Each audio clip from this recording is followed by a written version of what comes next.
biggest conundrum of our times perhaps is that social distancing is crucial to keeping the spread of the COVID-19 at bay. And we're seeing the downside of people flouting rules for social distancing. But the other side of the coin is that strict measures, which are absolutely necessary at this time for social distancing, also have huge economic implications. For example, today, if major cities like Mumbai and Delhi are pretty much shut, businesses are on lockdown, production has reduced, job losses may be on the anvil. What can we do about that? Speaking to me now on this is one of the most respected economic voices, director at NIPFP and former member of the Prime Minister's Economic Advisory Council, Rathin Roy. Mr. Roy, thank you so much for speaking with us here on ET Now. The Prime Minister said yesterday in his speech that an economic task force would be in place. What should be the top agenda of this task force right now? There are two top agendas for this task force. One is to understand that we need to move from what I call a business as usual economy to a war-like economy. And the principles to run a war-like economy are very different from the principles of running a business as usual economy. So obviously we have to take a call whether we need to move to a war-like economy now or next week or ever, but we must be prepared to do that. And that is very expensive and very disruptive, but a war-like economy operates with one overriding objective in mind. Because if that overriding objective is not met, the war is lost. So to win the war, you can only have one objective in mind. And the economic objective we will have in a war-like economy, not just the human objective or the health objective, is how do we prevent this coronavirus crisis from destroying the wealth stock of the Indian economy? How do we prevent this crisis from impacting the incomes and therefore the GDP of the Indian economy to the maximum extent possible? That's a different question. That's an economic question from what do we do to reduce the impact of the coronavirus crisis on people's health, right? They're two different questions. So I think the first thing the council needs to do is frame the question in this fashion and then proceed to look for solutions. So there are two areas, therefore, that I've outlined. One is how do we protect national wealth? Example I'll give you. If an airline is going broke today in India, it is not going broke and you will not be able to fix it by reducing taxes to zero. And even if they sell tickets for 100 rupees from Bombay to Delhi, no one's going to fly, right? Because the reason why they're not flying is that the market has vanished. So the airline in the interim is paying wages and is paying interest on capital. If it chooses to do that without support, then the airline will destroy its wealth and there won't be an airline left when all this is over. So the first task in the sense of protecting wealth is for the government to come up with measures that make sure that the business model that is broken, which is I hire factors of production, I borrow money, I spend it, I earn revenue, and that revenue pays for these factors of production, that is broken. So how do we intervene to make sure that that does not result in wealth destruction? The second is income. Now, by not allowing wealth destruction, you will automatically protect a large section of the formal economy. You will not be able to protect the informal economy.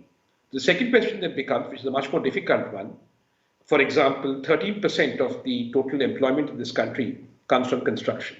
It also contributes to an equivalent amount of value of output, not value added, value of output. So construction is not going to obviously be impacted if I protect my assets. So what do I then do to pump in income there so that people who are working in construction don't suffer from loss of livelihood? Now, notice I've not used the word government because to do these two things, government, the private sector, civil society, and other stakeholders will all have to play a role. So the third thing that the task force will need to do is figure out the respective roles of people in addressing these two problems. I think those should be the two priorities of an economic task force. The medical problem and the economic consequences of the medical problem is a different matter and no doubt needs to be dealt with, but you don't need a multi-stakeholder task force for that. Yeah.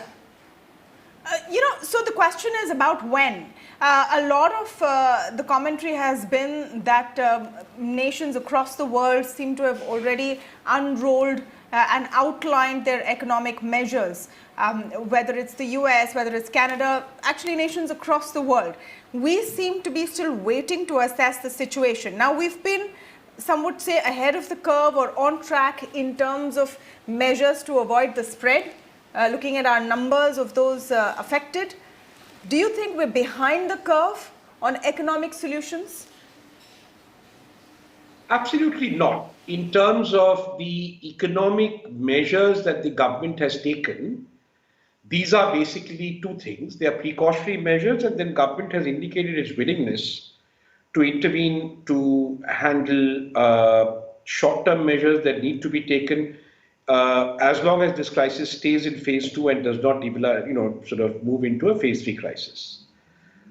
Over time, very soon, it would not matter whether it's phase 2 or phase 3 because the impact of extended social isolation is going to be palpable on both economic wealth and economic income. So the question is not whether, the question is when. So do we have a plan to deal with the when it arises? I don't know.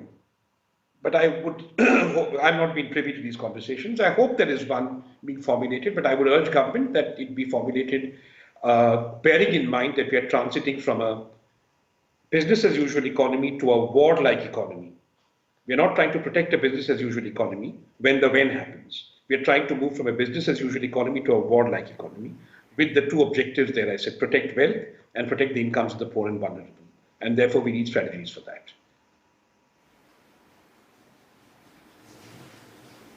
Mr. Roy, this war-like economic plan that you speak about, does it entail, in your view, sooner than later, cash transfers to people? We have seen some measures from various state governments, whether it's offering, free rice or PDS supply or ration to those below the poverty line.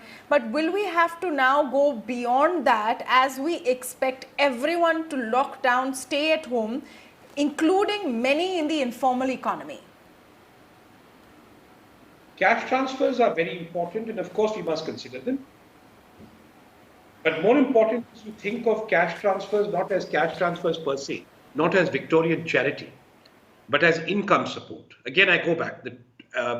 When you support companies to maintain their payroll and maintain and make their payments in the absence of a revenue stream, what you're trying to do is not destroy national wealth.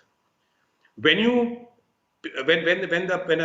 tire manufacturing, when a tire repair wala on the street or a construction worker loses their livelihood because of lockdown and because of social distancing, what you're trying to do is support that person by giving them money to compensate them for their loss of income, right?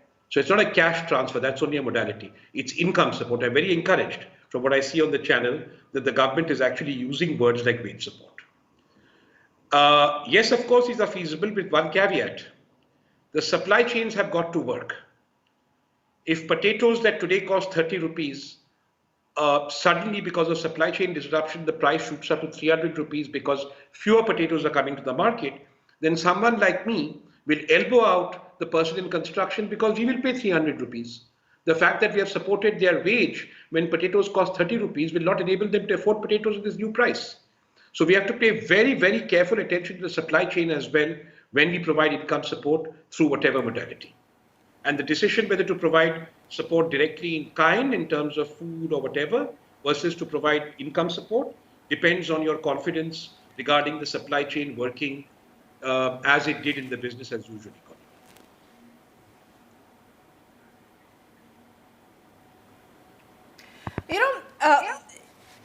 Speaking about the supply chains, so far we have seen the supply chains looking at some stress, but largely working.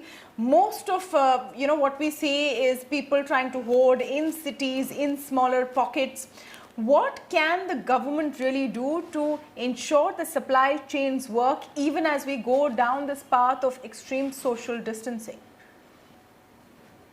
Understand that these supply chains will be disrupted not by hoarding, that's temporary. and I won't worry too much about it for now. But understand that the supply chains will be disrupted because the very people who have lost income in the informal sector are the people who are responsible for the supply chain, for getting food grains from farm to market to table. Because that supply chain is not big basket. That supply chain is not, an online firm. That's only for rich people like us. That supply chain is Azadpur Mandi in Delhi. That supply chain are the weekly markets where people like this shop. And if these are going to be shut and people don't have an income, then that particular supply chain will be disrupted. So one thing you can do is to devise policies that restore that supply chain consistent with social distancing, which may involve some trade-off in social distancing. That would remain to be seen and you'd have to study it. Or you actually use war-like instruments to maintain the supply chain, including but not limited to the government machinery. I would like community organizations, you get them engaged, even the armed forces, to make sure that the supply chain is maintained, and thereby you can then provide income support. So it will depend on the context and the circumstances that have disrupted the supply chain. But the longer the shutdown goes on, and the more likely the transmission of COVID to semi-urban and rural areas, the most certain it is that the supply chain, that informal supply chain, which is such an important part of our supply chain for essential commodities, will be disrupted. And therefore, every instrument in the government's hand, that at the government's disposal, at society's disposal, at the private sector's disposal, must be focused. Remember, this is a war-like economy, to make sure that that disruption does not happen, and if it happens, then alternative sources of supply chain are put in place. That should be the overriding priority.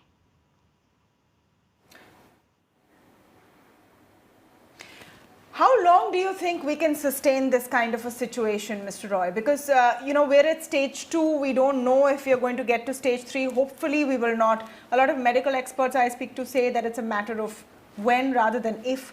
Hopefully, that time will not come. But how long can we sustain this kind of a situation with government putting in support to make sure that social distancing does not destroy businesses and incomes and wealth completely?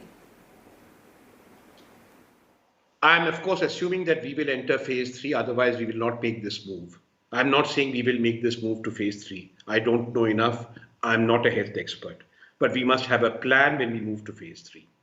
So assuming we have this plan and assuming that unfortunately we move to phase 3, we know that the disruption will expand exponentially and we really have no tools except social disruption to counter it until we get vaccines, etc., and until we get better data. Therefore, the answer is the same as in a war. You fight the war to minimize the disruption as long as you have the resources to do it. You do not ask the question, how long will we have the resources to do it? If you ask that question in wartime and you ran out of resources, you would have two and only two alternatives: ceasefire, negotiation, or surrender. Regrettably, in a warlike situation with a pandemic, you can neither cease fire nor surrender. So you must persevere until the last. And if there is multilateral action to help this perseverance at a global level, that would be helpful. If there are ways in which society, the private sector, etc., can compensate, can chip in to maximize the perseverance, will be helpful. But it is not it's a futile question to ask, how long must we persevere? We must persevere, like in any war, for as long as we can. That we must do.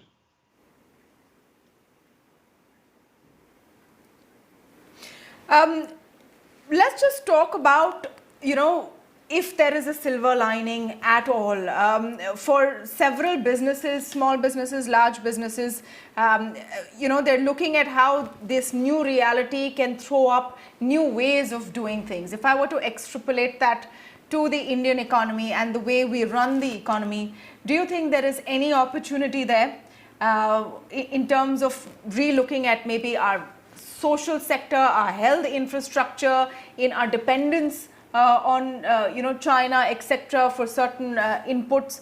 Is there anything we should look at through this nightmarish kind of situation to try and change permanently once this is behind us?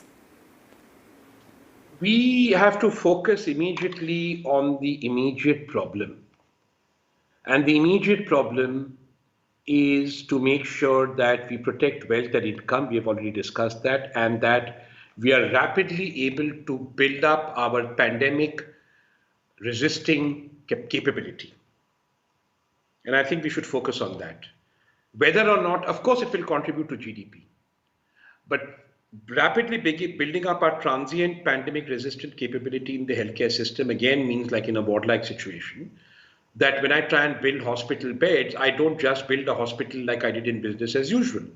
I examine whether there are other structures, especially hotels, that are fit for purpose to build hospital beds, and then we repurpose them. So a lot of the change in economic activity will involve repurposing. We must focus first, given that resources, even with my ability to print money, etc., are limited to the extent that the investments we can make now must yield rewards in the short term. So repurposing will yield rewards in the short term, both in terms of helping us fight this war with the virus to an end, and with the purpose of using otherwise idle infrastructure and assets to fighting this war. We must put money into protecting our doctors and our entire medical personnel, and that's going to be expensive. Britain started ramping up its aircraft production of fighters well before the Battle of Britain in 1941. So they had fighters, but what they had forgotten was they lost pilots, and therefore there were idle planes but no pilots. So the valuation we put and the money we spend on protecting our medical staff and the people involved in fighting this battle, medical and non-medical, would be many times more in value than what it would be under business as usual, and we have to recognize that and cost for it. Those are the sorts of measures we should be worrying about, rather than what we will do to renegotiate our supply chain with China, etc.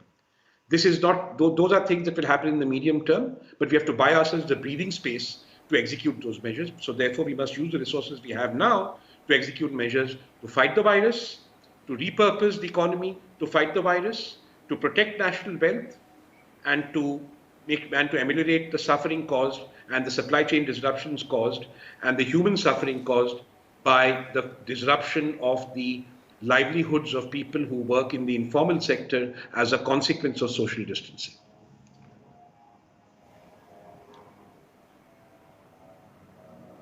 Well, tough challenges ahead, definitely. And one thing that Mr. Roy has focused on again and again is that this is a war-like situation. It is going to be difficult to think of business as usual anytime soon, and that's how we must respond. Thank you so much, Rathin Roy, for speaking with us today. Thank you, Tom. We'll take a very short break at this point, but when we come back, remember, we're covering COVID-19 from every angle possible, from the health angle, from the business angle, from the economy angle. And after this very short break, we're going to talk about the MSME sector. Remember, that's the one that's going to be the worst hit, is already seeing the impact of measures taken to reduce the spread of the disease. But what about their survival? Can they survive this? What must government do? I'm coming back with that detailed discussion after this very short break. Don't go away.